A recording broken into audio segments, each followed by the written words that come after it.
Inteligencia social por Daniel Goleman. Capítulo 12. Felicidad a través de los vínculos. Una niña malhumorada de 3 años se encuentra con su tío, un blanco perfecto para su mal genio. Te odio, le dice. Pues yo te quiero, responde sonriente y sorprendido. Te odio, replica ella, inflexible. Yo todavía te quiero, responde él, todavía más amable. Te odio. Grita ella, en tono dramático. Pues bien, yo todavía te quiero, le asegura, abrazándola. Te quiero, concluye entonces ella, fundiéndose en su abrazo. Los psicólogos evolutivos contemplan este tipo de interacciones concretas en términos de la comunicación emocional subyacente. Desde esta perspectiva, la desconexión te quiero / te odio refleja un problema de interacción que se recompone cuando los implicados vuelven a sintonizar en la misma longitud de onda emocional. Como ilustra el rapport final entre esta niña de 3 años y su tío, la posibilidad de corregir la situación hace que ambos se sientan bien, mientras que su imposibilidad tiene el efecto contrario. En este sentido, la capacidad del niño de corregir la desconexión, superando la tormenta emocional interpersonal y restableciendo de nuevo el contacto, encierra una clave fundamental de la felicidad. El secreto no consiste en eludir las frustraciones y contratiempos inevitables de la vida, sino en aprender a recuperarnos más prontamente de ellos y, cuanto más rápida la recuperación, mayor es la capacidad de disfrute del niño. Pero, como sucede en tantos otros casos, esta habilidad se aprende en la infancia. Cuando el bebé y su cuidador están bien conectados, cada uno responde adecuadamente al mensaje del otro. Durante el primer año de vida, sin embargo, los bebés carecen de muchos de los circuitos neuronales necesarios para llevar a cabo esa coordinación. Por ello solo permanecen conectados como máximo un 30% de las veces, con un ciclo natural de conexión y desconexión. La desconexión entristece al bebé, que protesta emitiendo señales de frustración para recuperar la sintonía perdida. Ahí precisamente podemos advertir los rudimentos de recomposición de la sintonía perdida, una habilidad humana esencial cuyo dominio nos permite pasar de la inquietud y la desconexión a la calma y la conexión.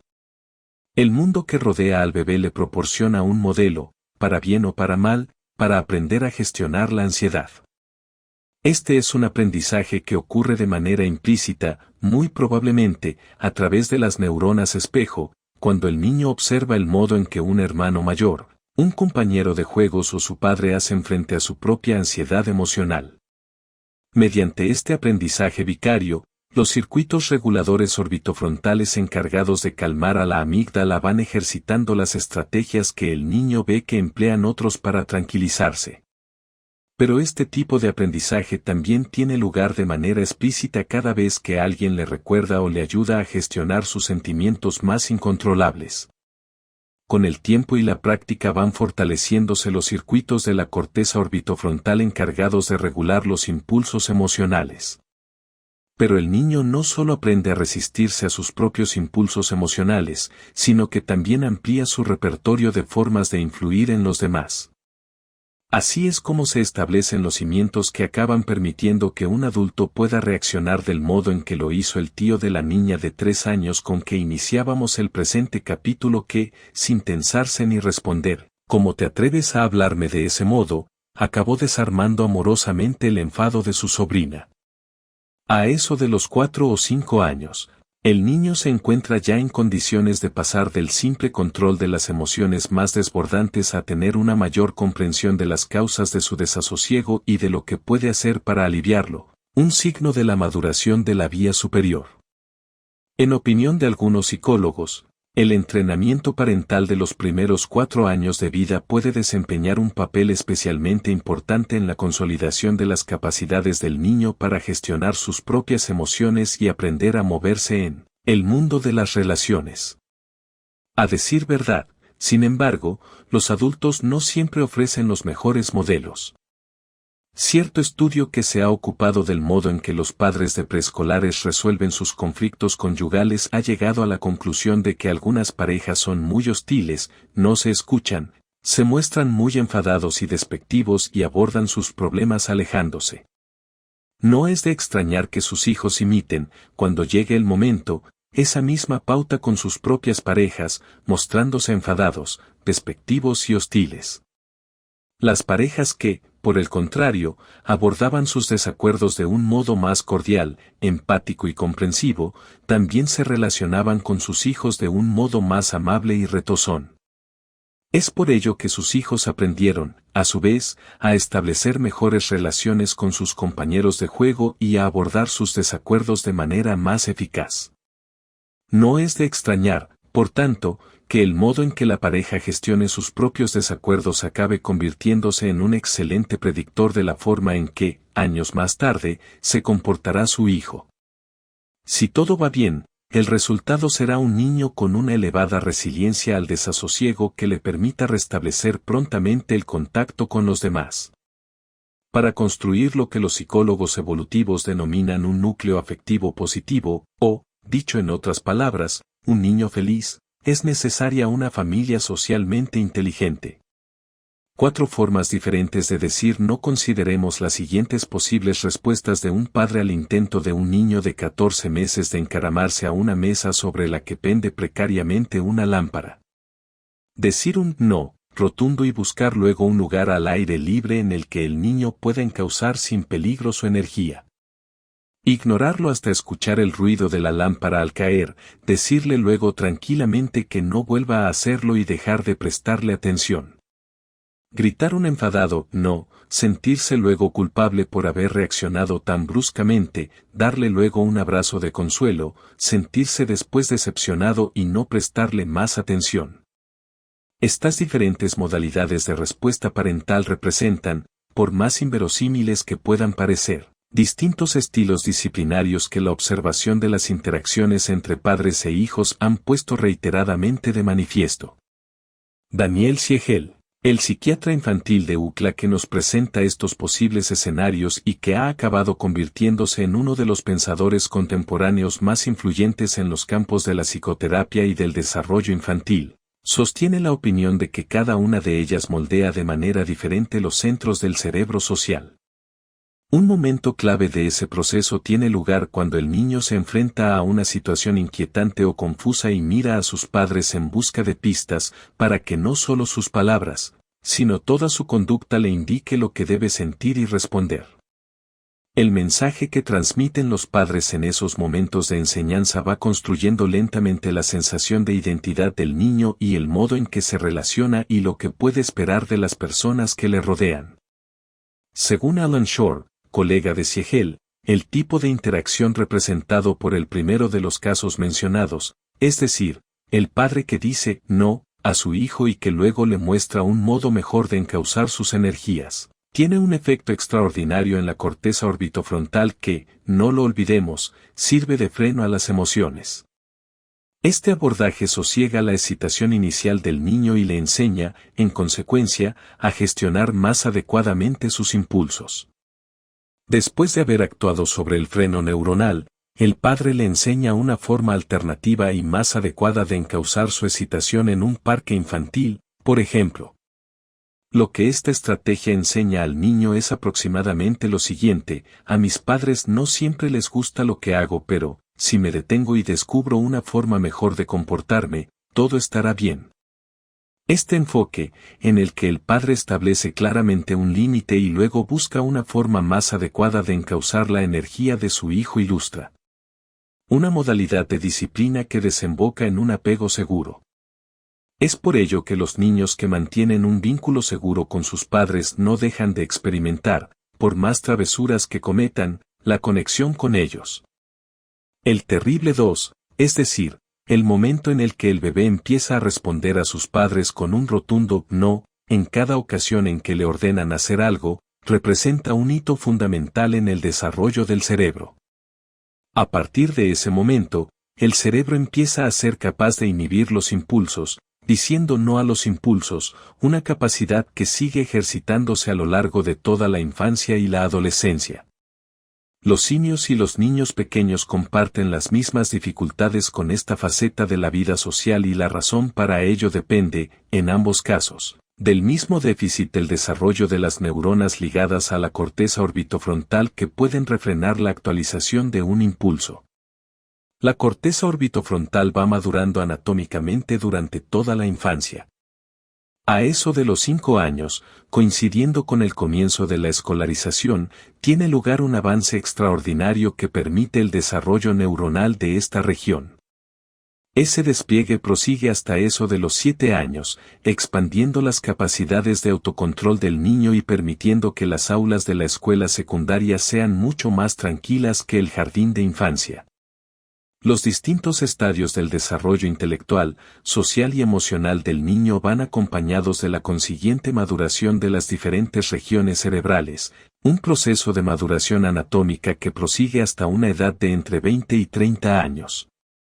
Lo que sucede en el cerebro del niño cuando los padres no consiguen establecer un buen contacto depende de la naturaleza concreta de ese fracaso. Daniel Siegel describe los posibles fracasos de los padres y las dificultades duraderas que ello provoca en sus hijos. Consideremos ahora el caso del padre que reaccionó ignorando al niño que trataba de subirse a la mesa. Esta modalidad de respuesta ilustra un tipo de relación caracterizado por la escasa conexión y en la que los padres se mantienen emocionalmente distantes de sus hijos. No es de extrañar que, en tal caso, se vea frustrado cualquier intento de conseguir la atención empática de los padres.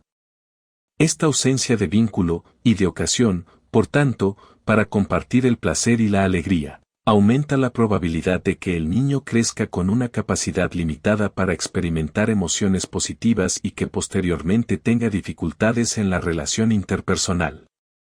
En este sentido, los hijos de padres evasivos crecen muy nerviosos y, cuando son adultos, inhiben la expresión de las emociones, especialmente de aquellas que podrían ayudarles a establecer una relación con una pareja.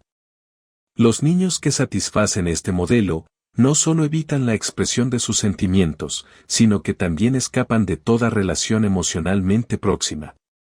Siegel denomina, muy adecuadamente, a mi entender, ambivalentes a los padres cuya primera reacción fue la de enfadarse, luego sentirse culpables y, finalmente, decepcionarse. Aunque tales padres puedan, en ocasiones, ser amables y cuidadosos, lo más frecuente, sin embargo, es que envíen señales de desaprobación y rechazo a su hijo, que asuman expresiones faciales de disgusto o desprecio, que eludan su mirada y que su lenguaje corporal exprese enfado o desconexión, una actitud emocional que lastima y humilla reiteradamente al niño. Los niños suelen responder a este tipo de tratamiento dando bandazos emocionales o con conductas descontroladas, como el clásico niño travieso que siempre se mete en problemas. Este fracaso, en opinión de Siegel, tiene su asiento neurológico en la incapacidad de la región orbitofrontal para decir no a los impulsos. Pero hay ocasiones en que la sensación de descuido, de que todo lo hago mal, deja al niño impotente aunque anhelando todavía la atención de sus padres. Y el resultado de todo ello es que esos niños acaban considerándose a sí mismos como básicamente imperfectos. Cuando esos niños alcanzan la edad adulta, tienden a aplicar a sus relaciones próximas esa misma combinación ambivalente de necesidad de afecto, de un miedo intenso a no conseguirlo y del miedo todavía más profundo a sentirse abandonado. El esfuerzo del juego. La poetisa Emily Fox Gordon, que hoy en día se halla en la mediana edad, todavía recuerda vívidamente la felicidad salvaje e incontrolable que supone vivir en el seno de una familia amorosa de una pequeña aldea de Nueva Inglaterra. El pueblo entero parecía abrazar a Emily y a su hermano cuando lo atravesaban en bicicleta, los olmos hacían guardia, los perros nos saludaban y hasta la telefonista nos conocía por nuestros nombres. Vagar libremente por el campo y correr por los jardines del instituto local se le antojaba un paseo por un amable paraíso. El bienestar que acompaña al hecho de sentirse amado y cuidado por las figuras más importantes de su vida alienta en el niño el impulso básico de explorar el mundo que le rodea. Pero los niños no solo necesitan el fundamento seguro de una relación en la que puedan tranquilizarse. Mary Ainsworth, principal discípula americana de Bowlby, ha subrayado también la necesidad de disponer de un refugio seguro, es decir, de un entorno emocionalmente seguro, como su habitación o su casa, al que regresar después de haber explorado el mundo, una exploración que puede ser tanto física, como pasear en bicicleta por el vecindario, como interpersonal, conocer nuevas personas y hacer nuevos amigos, o hasta intelectual, lo que satisface una curiosidad más amplia. El juego suele proporcionar un cobijo seguro. Son muchos los beneficios y la experiencia social que acompañan al juego. Tengamos en cuenta que, durante el juego, el niño aprende una serie de habilidades sociales muy importantes, como el modo de gestionar las luchas de poder, la forma de cooperar y establecer alianzas con los demás y la manera adecuada también de ceder. El niño aprende todas estas habilidades mientras juega relajadamente con una sensación de seguridad en donde hasta los errores, motivo de ridículo en el entorno escolar, pueden ser divertidos. Así pues, el juego proporciona al niño un entorno seguro en el que puede atreverse a hacer algo nuevo experimentando la mínima ansiedad. El descubrimiento de que los circuitos que se activan durante el juego se hallan también implicados en la alegría explica por qué el juego resulta tan divertido. Tengamos en cuenta que los circuitos neuronales que se ponen en funcionamiento durante la alegría se hallan en una zona ubicada en el tallo cerebral, la región neuronalmente más antigua y próxima a la columna vertebral que gobierna los reflejos y las respuestas más primordiales, presente en todos los mamíferos, incluida la ubicua cobaya. El científico que más detenidamente ha estudiado los circuitos neuronales relacionados con el juego tal vez sea Jake Panksepp, de la Bowling Green State University, de Ohio. En su obra maestra, Affective Neuroscience, Panksepp explora el fundamento neuronal de todos los grandes impulsos, incluyendo el que nos moviliza a jugar, al que se considera como la fuente cerebral de la alegría. Según Panksepp, los circuitos subcorticales primordiales que estimulan el juego en las crías de los mamíferos desempeñan un papel esencial en el desarrollo neuronal del niño. Y el combustible emocional que alienta todo ese proceso evolutivo parece ser el placer. En la investigación realizada con roedores en su laboratorio, el grupo de Panksepp ha descubierto que el juego ofrece otro ejemplo de epigenética social que fertiliza el desarrollo de los circuitos cerebrales ligados a la amígdala y a la corteza frontal. Su trabajo ha identificado la existencia de un compuesto específico generado durante el juego que favorece la transcripción genética en estas regiones de rápido desarrollo del cerebro social de los más jóvenes. Sus descubrimientos, que muy probablemente resulten también aplicables a otros mamíferos que comparten el mismo paisaje neuronal que los seres humanos, añaden un nuevo significado al deseo universal de los niños: quiero jugar.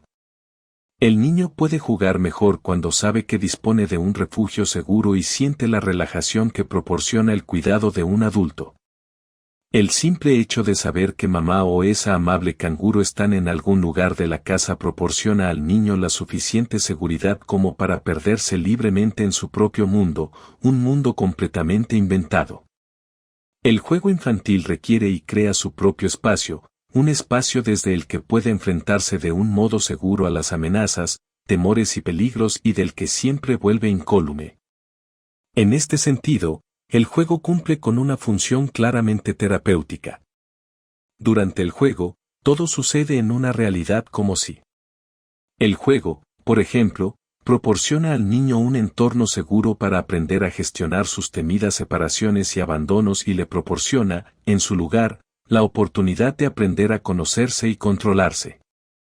De ese modo también dispone de la ocasión de enfrentarse sin miedos ni inhibiciones a deseos e impulsos que resultarían demasiado peligrosos en la vida real.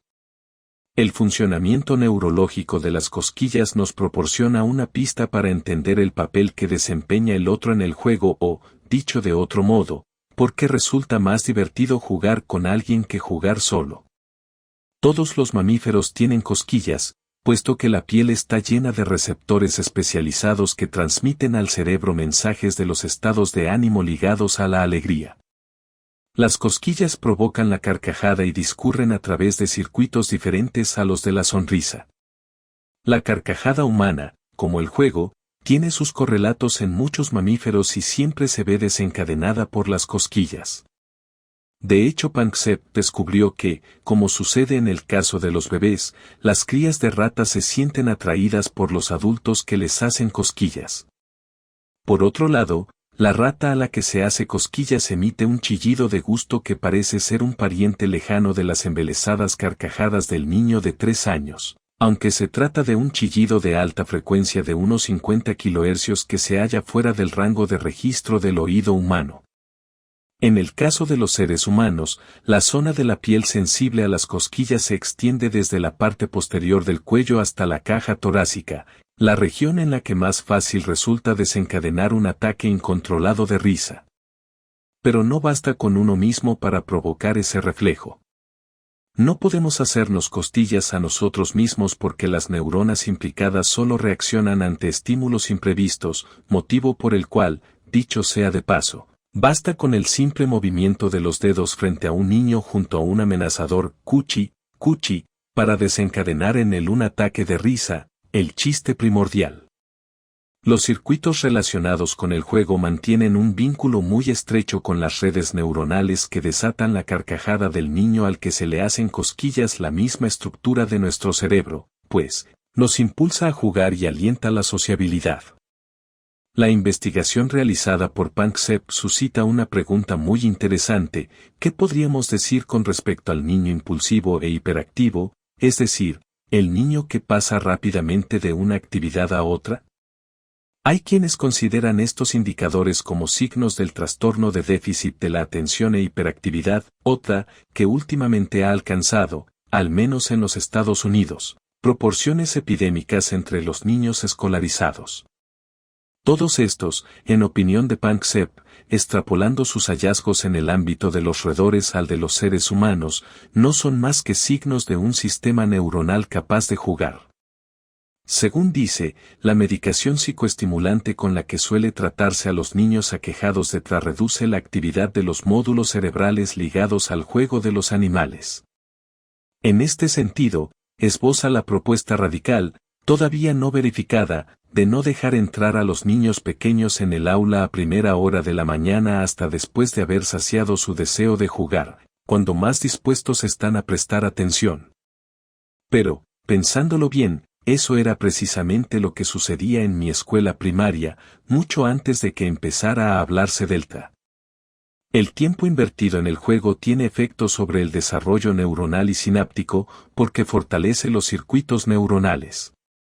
Más allá de todo eso, sin embargo, el juego pone de relieve, en ocasiones, el efecto del carisma, porque los adultos, los niños y aún las ratas de laboratorio se sienten atraídos a pasar más tiempo con quienes más han jugado.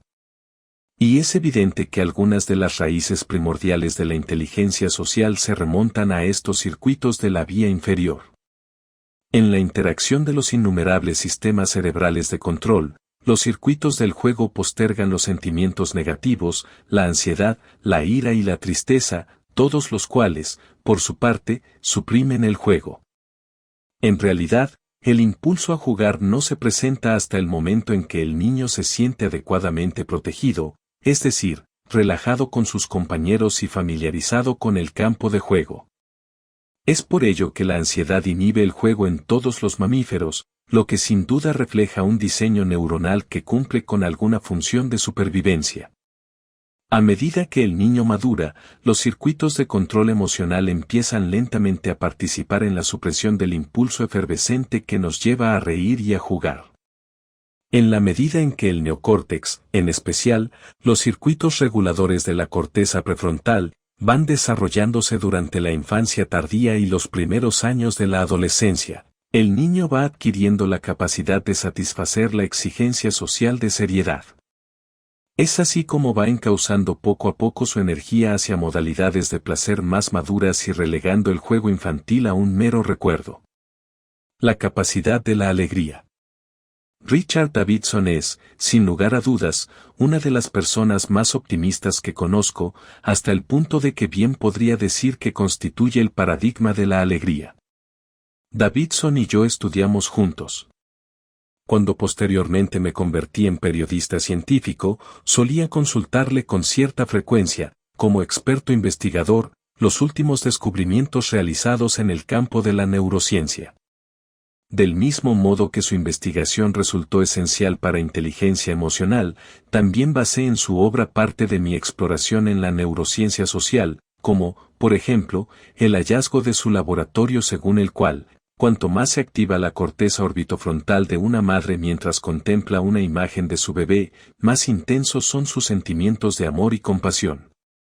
Como fundador del campo de la neurociencia afectiva, el estudio de las emociones y el cerebro, la investigación realizada por Davidson se ha centrado en el estudio de los centros neuronales que determinan nuestro particular punto de ajuste emocional que determina el rango de emociones que solemos experimentar. Ese punto de ajuste, optimista o pesimista, se mantiene relativamente estable. Las investigaciones realizadas en este sentido han puesto de relieve, por ejemplo, que la euforia que experimentan las personas después de haber ganado enormes cantidades de dinero en la lotería tarda aproximadamente un año en recuperar el estado de ánimo promedio en el que antes se hallaban. Y algo parecido sucede también con las personas que se ven paralizadas por un accidente que, tras el sufrimiento inicial regresan, aproximadamente al cabo de un año, al mismo estado en el que solían estar antes del accidente. Davidson ha descubierto que las dos regiones cerebrales más activas cuando las personas se encuentran en las garras de una emoción perturbadora son la amígdala y la corteza prefrontal derecha. Cuando estamos alegres, esas regiones permanecen mudas y la que se activa es la corteza prefrontal izquierda. La actividad del área prefrontal constituye un reflejo neuronal de nuestro estado de ánimo, activándose el lado derecho cuando estamos angustiados y el izquierdo, por el contrario, cuando estamos animados. Es por ello que, aun en el caso de que nos hallemos en un estado de ánimo neutro, la ratio de actividad basal entre nuestras regiones prefrontales derecha e izquierda nos proporciona una medida considerablemente exacta del rango de emociones que solemos experimentar. Así pues, las personas que presentan una mayor activación izquierda son especialmente proclives a los momentos de depresión o abatimiento, mientras que quienes muestran una mayor activación derecha suelen ser más alegres. Lo más interesante es que este termostato emocional no parece activarse en el momento del nacimiento. Es cierto que cada uno de nosotros posee un temperamento innato que le torna más o menos proclive a la alegría o la tristeza, pero la investigación realizada en este sentido ha puesto de relieve que, independientemente de este punto de partida, nuestra capacidad cerebral adulta de experimentar alegría depende del tipo de cuidados que hayamos recibido en la infancia. Además, las personas más felices son también las más resilientes, es decir, las más capaces de superar trastornos y recuperar más prontamente un estado más tranquilo y feliz, lo que parece evidenciar la existencia de un vínculo directo entre la resiliencia y la capacidad de ser feliz. Muchos de los datos procedentes de la investigación realizada en el mundo animal, observa Davidson, muestran que los padres más cuidadosos, las madres que más lamen y asean a sus retoños, por ejemplo, promueven la felicidad y la resiliencia al estrés en sus crías. Uno de los indicadores más claros de afecto positivo, tanto en el caso de los animales como en el de los seres humanos, es la capacidad de exploración y sociabilidad de la cría, especialmente en situaciones estresantes como moverse en un entorno desconocido. Conviene tener pues en cuenta que, en este sentido, la novedad puede ser tanto una amenaza como una oportunidad. Es por ello que los animales que hayan recibido más cuidados considerarán los lugares extraños como una oportunidad y, en consecuencia, los explorarán más libremente y serán también más sociables. Este descubrimiento en el campo animal es equiparable a un hallazgo realizado por Davidson en una investigación sobre seres humanos de cerca de 60 años que habían sido evaluados periódicamente cada cierto tiempo desde que concluyeron sus estudios secundarios. Cuando el grupo de Davidson midió el punto de ajuste de su felicidad, la investigación puso de relieve que los más resilientes y los que mostraban un estado de ánimo más positivo compartían una pauta reveladora de actividad cerebral. Lo más curioso es que los adultos que recordaron haber sido mejor cuidados en su infancia tendieron a presentar una pauta cerebral más tendente a la felicidad. Pero ¿no serán esos recuerdos amables de la infancia el mero reflejo de la actitud optimista con la que contemplaban su vida? Tal vez sea así, pero, como me dijo Davidson, la alegría que impregna el mundo de las relaciones del niño parece un factor esencial para el establecimiento de los caminos neuronales que conducen a la felicidad. La resiliencia. Una pareja adinerada y madura de Nueva York a la que conozco tiene una hija a la que idolatran. Siempre están obsequiándola y han contratado a todo un equipo de niñeras que se turnan para que jamás esté desatendida. Pero, a pesar de la casa de muñecas, el repertorio de juegos de jardín y los centenares de juguetes que abarrotan su cuarto, sin embargo, la niña, que ahora ya tiene 4 años, parece un tanto desesperada, porque sus padres, temerosos de que algo la contrariase, jamás le han permitido tener un compañero de juegos. La pareja suscribe la curiosa teoría de que, si logran evitar todas las situaciones estresantes, su hija acabará convirtiéndose en una persona feliz. Pero esa visión errónea les ha llevado a soslayar la relación existente entre la resiliencia y la felicidad y asumir una actitud sobreprotectora que, de hecho, constituye una forma de privación. La misma idea de que hay que evitar a toda costa el sufrimiento de los niños distorsiona la realidad y no tiene en cuenta el modo en que el niño aprende a convertirse en una persona feliz. La investigación realizada en este sentido ha puesto de relieve que la búsqueda de una elusiva felicidad continua no es tan importante como el modo de aprender a capear las tormentas emocionales y recuperar la normalidad. El objetivo del parentaje no debería, por tanto, ser una frágil psicología positiva, que se aferre con uñas y dientes a un supuesto estado de felicidad continua, sino más bien al modo de aprender, suceda lo que suceda, a recuperar la alegría. Así, por ejemplo, los padres que saben reenmarcar un momento preocupante, el tipo de sabiduría encerrada en el dicho "no hay que llorar sobre la leche derramada", que viene a significar nuestro a lo hecho, pecho. Enseñan a sus hijos un método universal que puede enseñarles a desarticular las emociones negativas. Estas pequeñas intervenciones van enseñando al niño la capacidad, que acaba integrándose neuronalmente en los circuitos orbitofrontales, de enfrentarse a los problemas contemplando el lado positivo de las cosas. Mal preparados creceremos emocionalmente si, de pequeños, no aprendemos a gestionar los inevitables contratiempos de la vida. El niño solo desarrolla sus recursos internos aprendiendo a soportar los embates del patio de recreo, campo de adiestramiento de los altibajos de la vida cotidiana. Y, del mismo modo, el cerebro solo domina la resiliencia social cuando el niño renuncia a mantenerse en un monótono estado de placer continuo y se acostumbra a enfrentarse a los inevitables problemas que acechan a la vida social. El valor del estrés depende, en gran medida, del dominio que logre el niño de esa reacción, que se refleja en la tasa de hormonas ligadas al estrés.